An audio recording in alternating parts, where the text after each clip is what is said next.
Then I took a smidge and applied it down there. This one's wife. Scam. Jam. Hello, I'm HG Tudor. The hashtag Scam Jam has been trending as of late, and with it has come huge amounts of mockery and ridicule. More about that in a moment. This one's wife has set up American Riviera Orchard Retirement Homes, her new lifestyle brand.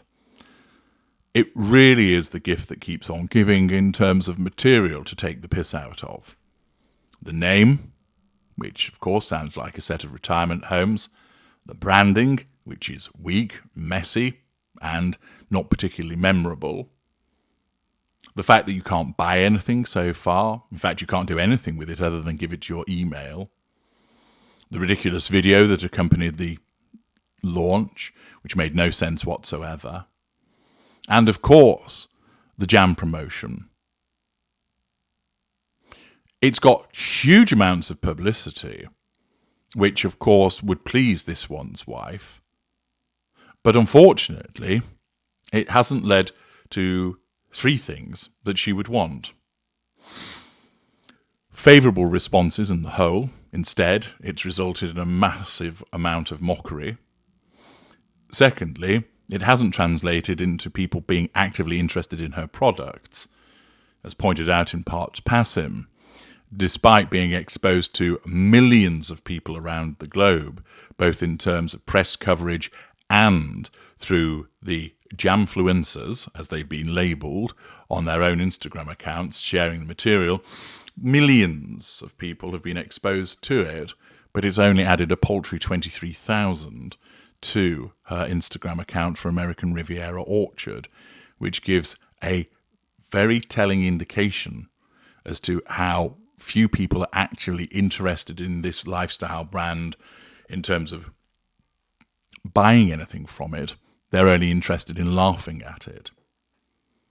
Furthermore, that massive exposure hasn't translated into money and isn't likely to, that key residual benefit that's so important to this one's wife. What this one's wife fails to understand is that other people that have created lifestyle brands had two things in place. One, they were often well established in a particular field. It might be that they were well established as an actress. It might be that they were well established as providing cooking shows or DIY shows or home improvement shows or gardening shows. They had a track record as an expert with something interesting to say, and they had built up a following. Furthermore, they were popular. The fact is that, for instance, the work of Martha Stewart, she was well established before she moved into monetizing it. Similarly, in respect of Chip and Joanna Gaines, their Fixer Upper show, they had that in place and they were well established before they moved into the monetization of matters with their own lifestyle brand. They had successful enterprises beforehand.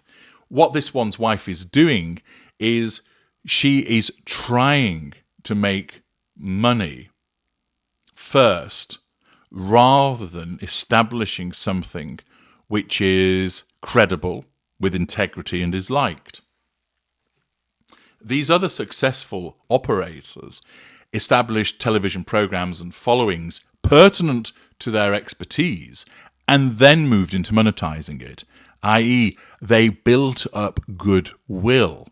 And therefore, it was a comparatively easy move thereafter into monetizing those audiences because people thought, yeah, I've been watching their show. I really enjoy it. They're interesting. Yeah, I feel like I can trust what they tell me. They have integrity. I see them as reliable. So, yeah, I'm going to spend money on what they're offering to me. This one's wife has no expertise Oh, she claims to be a foodie, but that's character trait acquisition from the likes of Corey Vitiello and other people that she snaffled ingredients from and getting people to bake banana bread on her behalf. She doesn't have any actual expertise. She doesn't have any formal training in that respect. What does she know about gardening? She's no Capability Brown. She's no Alan Titchmarsh. She's no Charlie Dimmock. But what she does is she thinks, the world must love me because I am this one's wife. And therefore, I did the TIG before and that did okay. Now I'm internationally infamous as a consequence of that. People must be gagging to buy stuff from me. They must do, surely. I'm so famous, I'm known around the globe. I'll just set up a lifestyle brand and they'll all come running for it. What she fails to understand is, where's your expertise? You haven't established it. Where's your following? Yes, you have the sugars, but are they really the socioeconomic group that you want to aim at? No, they're not. You haven't built up the goodwill, this one's wife, because, of course, she doesn't believe that she has to. She believes that she should be given something for nothing.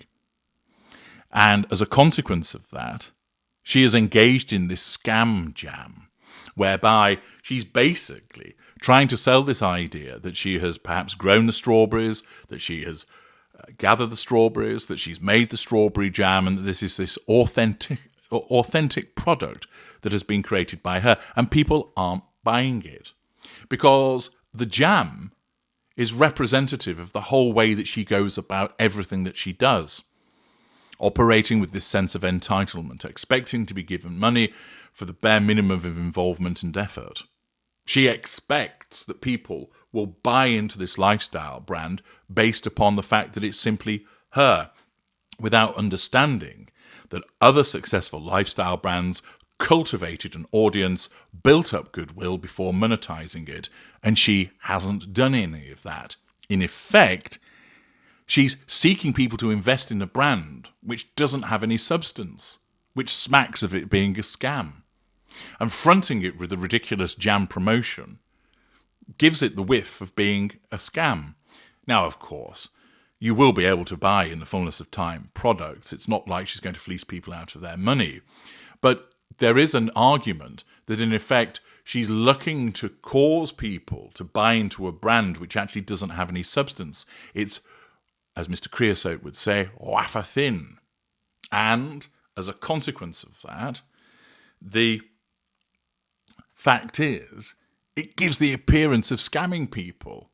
Hi, yes, I'm brilliant at cooking, so buy my stuff. Yes, I'm absolutely sensational at gardening. Come and buy my stuff. Naturally, people aren't buying into it.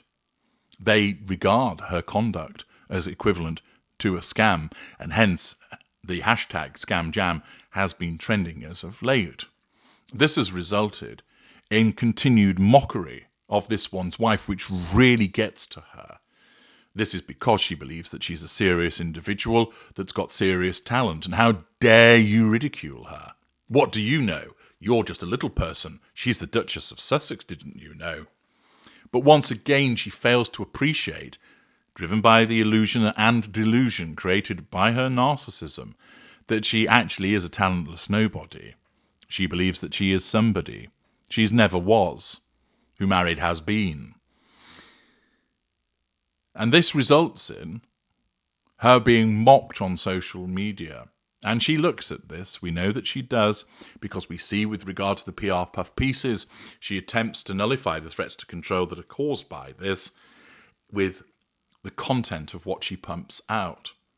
Now, I'm going to leave you with an entertaining selection of some of the ridicule that she faces on social media in relation to the jam, which just shows how she isn't taken seriously, how she's poked fun at, which is a threat to control. Yes, she's spoken about against the fuel, but she would much prefer it to be adoration and admiration, and how nobody really takes what she does seriously, and that there are so many people out there on the internet ready to ridicule her, lampoon her, and mock her, which results in repeated and sustained threats to her control on a daily basis.